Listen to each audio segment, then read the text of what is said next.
Let's talk about something most people avoid: the darkness inside us. Not the horror movie kind, but the psychological kind. The parts of ourselves we don't like to look at. Carl Jung, one of the most influential thinkers in modern psychology, believed that if you really want to know yourself, like truly understand who you are, you can't just focus on the good. You've got to turn and face the shadow, the hidden parts, the uncomfortable truths. Because without that, what you think is self-knowledge is just a performance. Jung called it the shadow, the part of our psyche that contains everything we repress, deny, or find unacceptable.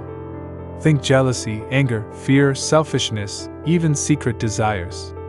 The stuff we don't want to admit to ourselves, let alone others. But here's the twist: that shadow doesn't disappear just because we ignore it. It grows. It acts out in ways we don't expect. And if we're not careful, it starts to control us from the background, like a puppet master we refuse to see. So, why do we hide these things in the first place? Because we're trained to. Society teaches us what's acceptable. And from a young age, we start pushing anything that doesn't fit into a dark corner. We want to be liked. We want to be good. But Jung warned us, being nice isn't the same as being whole. You can't become whole by pretending the bad parts of you don't exist.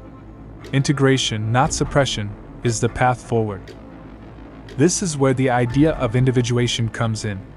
Jung believed our life's journey is about becoming a complete individual, not just living up to some external image of success or kindness. And that means confronting the shadow, not to destroy it, but to understand it, to make peace with it. Because when you integrate the shadow, you actually become stronger, more grounded, more human. You stop being controlled by unconscious patterns, and you start making conscious choices. And this doesn't just apply to individuals. Jung saw the same patterns in societies. The evils we see in the world, war, hatred, extremism, are often collective shadows. They're the result of entire cultures refusing to face their inner darkness. Instead of confronting our flaws, we project them onto others. We find enemies, scapegoats. But Jung would say, what you reject in yourself, you'll attack in others. It's not just personal, it's universal. Now, facing the shadow isn't easy. It's painful. You'll discover things about yourself you might not want to admit. You'll have to sit with guilt, shame, even grief. But it's worth it. Because what's on the other side is freedom, the kind that only comes when you stop running from yourself. Jung said, there is no coming to consciousness without pain. But that pain is a doorway. And once you walk through it, you begin to live with awareness, not illusion.